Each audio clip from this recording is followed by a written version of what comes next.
Hi, everybody. It is Monday, March 30th, and this is Mrs. Bloom reading Artemis Fowl by Eoin Colfer. Today we are going to pick up with Chapter 5, Missing in Action. If you remember, Holly and Artemis have finally met. Artemis and Butler have taken Holly captive. Now, Chapter 5 is an incredibly long chapter, so I will read half of it and then I will put the other half on another upload. So both to get through chapter 5, it should be about 35-40 minutes. It is a long chapter altogether, but I'm going to break it up in two. So chapter 5, Missing in Action. Commander Root was sucking on a particularly noxious fungus cigar. Several of the retrieval squad had nearly passed out in the shuttle. Even the stench from the manacled troll seemed mild in comparison. Of course, no one said anything, their boss being touchier than a septic boil. Foley, on the other hand, delighted in antagonizing a superior. "None of your rancid stogies in here, Commander," he brayed, the moment Root made it back to Ops. "The computers don't like smoke." Root scowled, certain that Foley was making this up. Nevertheless, the commander was not prepared to risk a computer crash in the middle of an alert, and so doused his cigar in a coffee cup of a passing gremlin. "Now, Foley, what's this so-called alert? It better be good this time." The Centaur had a tendency to go completely hyper over trivialities. He'd once gone to DEFCON 2 because his human satellite stations were out. "Well, it's good, all right," Foley assured him. "Or should I say bad. Very, very bad." Root felt the ulcer in his gut begin to bubble like a volcano. "How bad?" Foley punched up Ireland on the Eurosat. "We lost contact with Captain Short." "Why am I not surprised?" groaned Root, burying his face in his hands. "We had her way all the way over the Alps." "The Alps? She took a land route?" Noli nodded. "Against regulations, I know, but everyone does it." The commander agreed grudgingly. Who could resist a view like that? As a rookie, he'd been placed on report himself for that exact offense. "Okay, move on. When did we lose her?" Foley opened a view window in the screen. "This is the feed from Holly's helmet unit. Here we are over Disneyland Paris." The center pressed the fast forward. "Now dolphins, blah blah blah blah. The Irish coastline, still no worries. Look, her locator comes into shot. Captain Short is scanning for magic hotspots. Site 57 shows up red, so she heads for that one." "Why not Tara?" Foley snorted. "Tara? Every fairy hippie in the northern hemisphere will be dancing around the LaFayette at the full moon. There'll be so many shields on it'll look like the whole place is underwater." "Fine," grunted Root through gritted teeth. Just get on with it, will you?" "All right, don't get your ears in a knot." Foley skipped up several minutes of the tape. "Now, here's the interesting bit. Nice smooth landing. Hangs up the wings. Holly takes off the helmet." "Against regulations," interjected Root. "LEP officers must never remove—" "LEP officers must never remove their headgear above ground unless said headgear is defective," completed Foley. "Yes, Commander, we all know what the handbook says, but are you trying to tell me that you never sneaked a breath of fresh air after a few hours in the sky?" "No," admitted Root. "What are you, her fairy godmother or something? Get to the important part." Foley smirked behind his hand. Driving up Root's blood pressure was one of the few perks of the job. No one else would dare do it. That was because everybody else was replaceable. Not Foley. He'd built the system from scratch, and if anyone else ever tried to boot it up, a hidden virus would bring it crashing around their pointy ears. "The important part. Here we are. Look." Suddenly, Holly drops the helmet. "It must land lens down because we lose picture. We've still got sound, though, so I'll bring that up." Foley boosted the audio signal, filtering out background noise. "Not great quality. The mic is in the camera, so that was nose down in the dirt, too." "Nice pea shooter," said a voice. Definitely human. Deep, too. That usually meant big. Root raised an eyebrow. "Pea shooter?" "Slang for gun." "Oh." Then the importance of that simple statement struck him. She drew her weapon. "Just wait, it gets worse." "I don't suppose you would consider peaceful surrender," said a second voice. Just listening to it gave the commander shivers. "No," said the voice, "I suppose not." "This is bad," said Root, his face uncharacteristically pale. "This feels like a setup. Those two goons were waiting. How is that possible? Holly's voice came through the speaker then, typically brazen in the face of danger. The commander sighed. At least she was alive. It was more bad news, though, as the parties exchanged threats, and the second human displayed an uncommon knowledge of fairy affairs. He knows about the ritual? Here's the worst part. Root's jaw dropped. The worst bit? Holly's voice again, this time layered with the mesmer. Now she has them, crowed Root. But apparently not. Not only did the mesmer prove ineffective, but the mysterious pair seemed to find it amusing. That's all there is from Holly, noted Foley. One of the mud people messes about with the camera for a bit, then we lose everything. Root rubbed the creases between his eyes. Not much to go on, no visual, not even a name. We can't really be 100% sure we have a situation. You want proof? Asked Holly, rewinding the tape. I'll give you proof. He ran the available video. Now watch this. I'm going to slow it right down, 1 frame per second. Root leaned in close to the screen, close enough to see the pixels. Captain Short comes in for a landing. She takes off her helmet, bends down, presumably to pick up the acorn, and there! Foley jabbed the pause button, freezing the picture completely. See anything unusual? The commander felt his ulcer churn into overdrive. Something had appeared at the top right-hand corner of the frame. At first glance, it seemed like a shaft of light. But light from what, or reflected from what? Can you blow that up? Not a problem. Foley cut to the relevant area, creasing it by 400%. The light expanded to fill the screen. Oh, no, breathed Root. There on the monitor before them, in frozen suspension, was a hypodermic dart. There could be no doubt. Holly Short was missing in action. Most probably dead, but at the least held captive by a hostile force. Tell me we have a locator. Yep, strong signal, moving north at about 80 clicks per hour. Root went silent for a moment, formulating a strategy. Go full alert. Get retrieval out of their bunks and back down here. Prep them for a surface shot. I want full tactical and a couple of techies. You too, Foley. We may have to stop in on this one. 10-4, Commander. You want recon in on this? Root nodded. You bet. I'll fill in Captain Vane. He's our number one. Oh, no, said Root. For a job like this, we need our very best. And that's me. I'm reactivating myself. Foley was amazed. He couldn't even formulate a smart comment. You're... Yes, Foley, don't act so surprised. I have more successful recons under my belt than any officer in history. Plus, I did my basic training in Ireland, back in the Top Hat and Shillelagh days. Yes, but that was 500 years ago, and you were no spring bud then. Not to put too fine a point on it, sir. Root smiled dangerously. Don't worry, Foley. I'm still burning red hot, and I'll make up for my age with a really big gun. Now, get a pod ready. I'm leaving on the next flare. Foley did what he was told to do without a single quip. When the commander got that glint in his eyes, you hopped to it and kept your mouth shut. But there was another reason for Foley's silent compliance. It had just hit him that Holly could be in real trouble. Centaurs don't make many friends, and Foley was worried he might lose one of the few he had. Artemis had anticipated some technological advances, but nothing like the treasure trove of fairy hardware spread on the four-wheel drive's dashboard. Impressive, he murmured. We could abort this mission right now and still make a fortune with patents. Artemis ran a handheld scanner bar over the unconscious elf's wristband. He then fed the fairy characteristics into his PowerBook translator. This is a locator of some kind. No doubt this leprechaun's comrades are already tracking us right now. Butler swallowed. Right now, sir? It would seem so, or at any rate they're tracking the locator. Artemis stopped speaking suddenly, his eyes losing focus as the electricity in his cranium sparked off another brainwave. Butler? The manservant felt his pulse quicken. He knew that tone. Something was afoot. Yes, Artemis?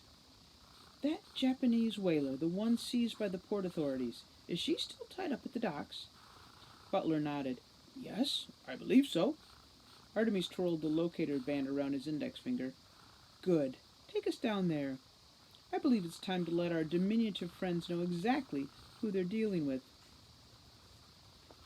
Root rubber-stamped his own reactivation with remarkable speed, very unusual for LEP upper management. Generally, it took months and several mind-crushingly dull meetings to approve any application to the recon squad. Luckily, Root had a bit of influence with the commander. It felt good to be back in field uniform, and Root even managed to convince himself that the jumpsuit was no tighter around the middle than it used to be. The bulge, he rationalized, was caused by all the new equipment they jammed into these things. Personally, Root had no time for gadgetry. The only items the commander was interested in were the wings on his back and the multi-phase, water-cooled, tri-barreled blaster strapped to his hip, the most powerful production handgun in the world. Old, to be sure, but it had seen Root through a dozen firefights, and it made him feel like a field officer again. The nearest chute to Holly's position was E1, Tara. Not exactly an ideal location for a stealth mission, but with barely 2 hours of moon time left, there was no time for an overgrown jaunt. If there was to be any chance of sorting out this mess before sunrise, speed was of the essence. He commandeered the E1 shuttle for his team, bumping a tour group that had apparently been in line for 2 years. Tough nuggets, Root growled at the holiday rep. What's more, I'm shutting down all non-essential flights until this present crisis is past. When might that be? Squeaked an irate gnome, brandishing a notebook as though she were prepared to make a complaint of some kind. Root spat out the butt of his cigar, squashing it comprehensively beneath his boot heel. The symbolism was all too obvious. All chutes will be open, madame, when I feel like it, growled the commander. And if you, in your fluorescent uniform, don't get out of my way, I'll yank your operating license and have you thrown into the cells for obstructing a LEP officer. The holiday rep wilted before him and slunk back into line, wishing her uniform wasn't quite so pink. Foley was waiting at the pod. Serious though the moment was, he couldn't resist an amused whinny at the sight of Root's belly wobbling ever so slightly in his clinging jumpsuit. Are you sure about this, Commander? Generally, we only allow 1 passenger per pod. What do you mean? Snarled Root. There is only one. Then he caught Foley's meaningful glance at his stomach. Oh, ha! Very amusing. Keep it up, Foley. I have my limit, you know. But it was a hollow threat, and they both knew it. Not only had Foley built their communication network from scratch, but he was also a pioneer in the field of flare prediction. Without him, human technology could very easily catch up with the fairy brand. Root strapped himself into the pod. No half-century-old crafts for this commander. This baby was fresh off the assembly line, all silver and shiny, with new jagged fin stabilizers that were supposed to read the magma currents automatically. Foley's innovation, of course. For a century or so, his pod designs had leaned toward the futuristic. Plenty of neon and rubber. Lately, however, his sensibilities had become more retrospective, replacing the gadgetry with walnut dashes and leather upholstery. Root found this old-style decor strangely comforting. He wrapped his fingers around the joysticks and suddenly realized just how long it had been since he'd ridden the hotshots. Foley noticed his discomfort. Don't worry, Chief, he said without his usual cynicism. It's like riding a unicorn. You'll never forget. Root grunted, unconvinced. Let's get this show on the road, he muttered, before I change my mind. Foley hauled the door across the suction ring, took hold, sealing the portal with a pneumatic hiss. Root's face took on a green hue through the quartz pane. He didn't look too scary anymore. Quite the opposite, in fact. Artemis was performing a little field surgery on the ferry locator. It was no mean feat to alter some of the dimensions without destroying the mechanism. The technologies were most definitely incompatible. Imagine trying to perform open-heart surgery with a sledgehammer. The first problem was opening the cursed thing. The screwheads defied both flathead and Phillips screwdrivers. Even Artemis' extensive set of Allen wrenches were unable to find purchase in the tiny grooves. Think futuristic, Artemis told himself. Think advanced technology. It came to him after a few moments of silent contemplation. Magnetic bolts. Obvious, really. But how to construct a revolving magnetic field on the back of a four-wheel drive? Impossible. The only thing for it was to chase the screws around manually with a domestic magnet. Artemis hunted the small magnet from its niche in the toolbox and applied both poles to the tiny screws. The negative side wiggled them slightly. It was enough to give Artemis some room to maneuver with needle-nose pliers, and soon he had the locator panel disassembled before him. The circuitry was minute, and not a sign of a solder bead. They must use another form of binder. Perhaps if he had time for the principles of this device, it could be unraveled, but for now he would have to improvise. He would have to rely on the inattention of others, and if the people were anything like humans, they saw what they wanted to see. Artemis held the locator's face up to the cab's light. It was translucent, slightly polarized, but good enough. He nudged a slew of tiny shimmering wires aside, inserting a buttonhole camera in the space. He secured the pea-sized transmitter with a dab of silicone. Crude, but effective. Hopefully. The magnetic screws refused to be coaxed back into their grooves without the proper tool, so Artemis was forced to glue them too. Messy, but it should suffice, provided the locator wasn't examined too closely. And if it was, well, he would only lose an advantage that he never expected to have in the first place. Butler knocked off his high beams as they entered the city limits. "Doc's coming up, Artemis," he said over his shoulder. "There's bound to be a customs and excise crew around here somewhere." Artemis nodded. It made sense. The port was a thriving artery of illegal activity. Over 50% of the country's contraband made it ashore somewhere along this half-mile stretch. "A diversion, then, Butler. 2 minutes are all I need." The manservant nodded thoughtfully. "Usual?" "I don't say why not. Knock yourself out, or rather don't." Artemis blinked. This was a second joke in recent times, and his very first aloud. Better take care. This was no time for frivolity. The dockers were rolling cigarettes. It wasn't easy with fingers the size of lead bars, but they managed, and if a few strands of brown tobacco dropped to the rough flagstones, what of it? The pouches were available by the carton from a little man who didn't bother adding government tax to his prices. Butler strode over to the men, his eyes shadowed beneath the brim of a watch cap. "Cold night," he said to the assembled group. No one replied. Policemen came in all shapes and sizes. The big stranger persevered. "Even work is better than standing around on a frosty night like this one." One of the workmen, a bit soft in the head, couldn't help nodding in agreement. A comrade drove an elbow into his ribs. "Still, though," continued the newcomer, "I don't suppose you girls ever did a decent day work in your lives." Again there was no reply, but this time it was because the doctor's mouth were hanging open in amazement. "Yep, you're a pathetic-looking bunch, all right," said Butler blithely. "Oh, I have no doubt you'd have passed as men in a famine, but by today's standards, little more than a pack of blouse-wearing weaklings." "Oh," said one of the dock hands. It was all he could manage. Butler raised an eyebrow. Pathetic and inarticulate.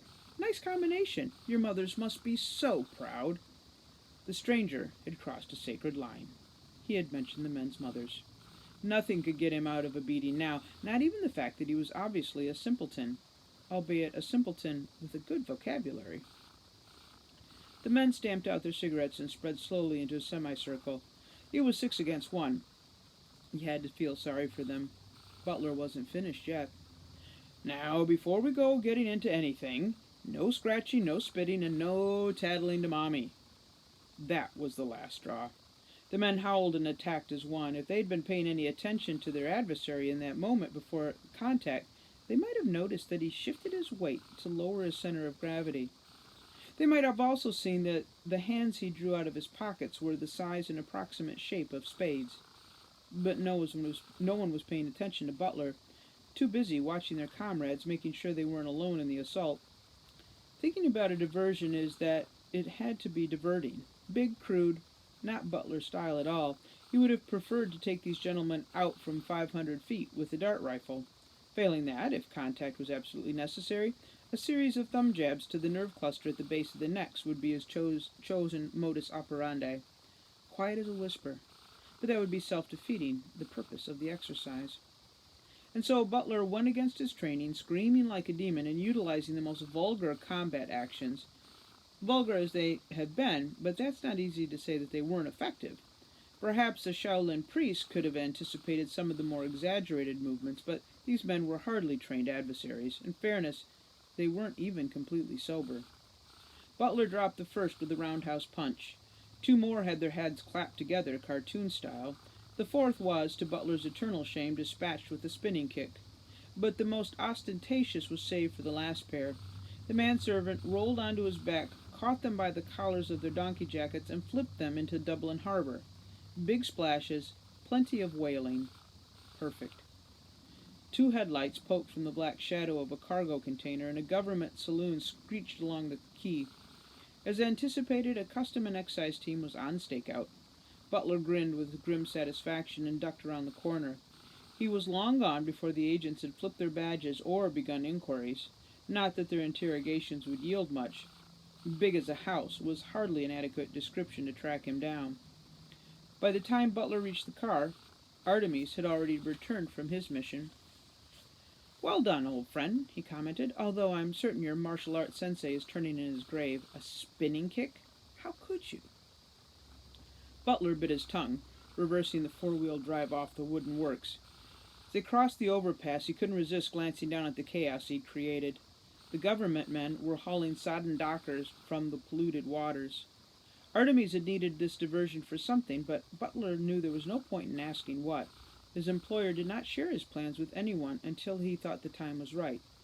And if Artemis Fowl thought the time was right, then it usually was. And so ends half of Chapter 4. We will continue reading later. Have a good evening.